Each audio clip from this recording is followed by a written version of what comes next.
In the blizzard of legal cases Donald Trump faces, a piece of certainty. A New York judge has set a date for his first criminal trial. March 25th it is, for the case concerning hush money payments Trump made to an adult film actress. The judge rejected a request to have the case dismissed. Meanwhile, testimony connected to Trump's Georgia election interference case took a detour Thursday. Fulton County District Attorney Fani Willis, who is prosecuting Trump, took the stand herself to defend against a request to disqualify her. CBS News congressional correspondent Nikole Killion follows the bouncing ball for us. It is a lie. It is a lie. In an intense hearing, Don't be cute with me and then think that you're not going to get an answer. the tables were turned on Fulton County District Attorney Fani Willis, who took the stand for the first time in the same courtroom where she typically prosecutes defendants. So I would ask you to not yell at me. With several of the co-defendants in the 2020 election interference case looking on and former President Trump weighing in on social media, Willis defended her personal relationship with Nathan Wade, a special prosecutor on her team. You think I'm on trial. These people are on trial for trying to steal an election in 2020. I'm not on trial, no matter how hard you try to put me on trial. The hearing was prompted by a complaint from co-defendant Michael Roman. A former Trump official, his attorneys, plus another representing Trump want Willis removed from the case because they say the relationship shows a financial conflict of interest. Willis denied being in a relationship with Wade before he was hired to join the team investigating Trump in November 2021. And it's highly offensive when they try to implicate that you slept with somebody the first day you met with them, and I take exception to it. But a former friend and colleague of Willis contradicted that account under questioning. You have no doubt that their romantic relationship was in effect from 2019 until the last time you spoke with her? No doubt. The attorneys allege Willis personally benefited from her involvement with Wade and was paid more than $650,000 by Willis's office as the pair took lavish trips to California, Florida, and the Caribbean. Willis insisted she reimbursed Wade for the trips. I don't need anything from a man. A man is not a plan. A man is a companion, which is why I would give him his money back. I don't need anybody to foot my bills. The only man who's ever foot my bills completely is my daddy. District Attorney Willis will testify again Friday. If a judge determines there was a conflict or any wrongdoing, Willis and Wade could potentially be removed from the 2020 election case, or it could be moved to another jurisdiction, which could further delay the proceedings. John? Nikole Killion, thank you. CBS News investigative producer Dan Klaidman joins me now. He was inside the courtroom in Fulton County. Dan, first, just your impression of being in the room. What stood out to you in this somewhat confusing and contentious day?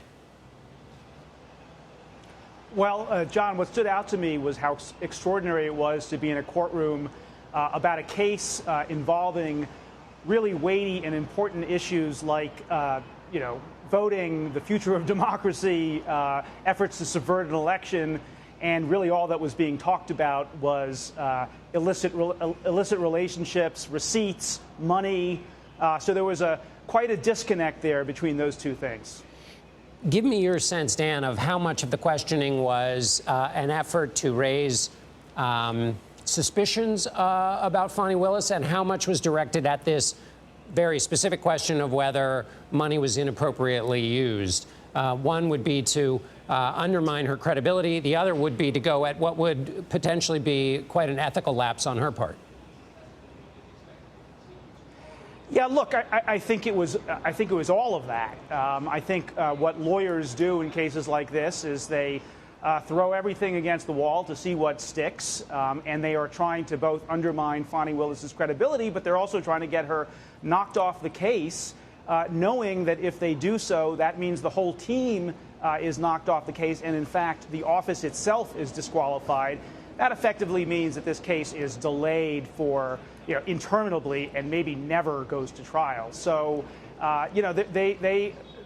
they were trying every angle that they had. And to do that, they needed to prove some of these underlying allegations, like, for example, that this relationship began before Nathan Wade was hired, and that the money was some kind of corrupt agreement between Fani Willis and Nathan Wade to enrich themselves by keeping this investigation going. The allegation being essentially that she got work for her boyfriend in this case. Is that basically the sum total of the allegation? Yeah, I mean, yes. To put simply, that is the sum total of the allegation, and that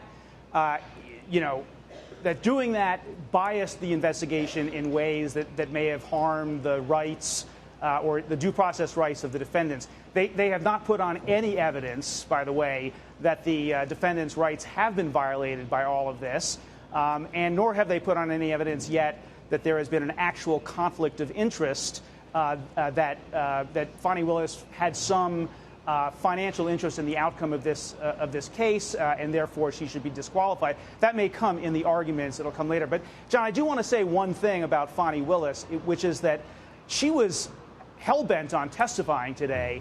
And I learned after her testimony from a source close to Fani Willis that the lawyers representing her in the DA's office did not want her to testify.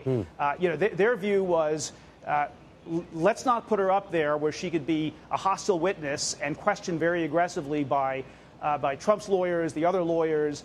But she said, I am testifying, I am defending my name. She wanted to have those filings from the other side in her hands to be able to pick them up, and as she did in court, say, lies, these are lies. Remember, she is also running for re-election, and so she's also a political animal, but she wanted to get her side of the story out. You could see it. Dan Klaidman with The Scoop, CBS News investigative producer. Thanks a lot, Dan.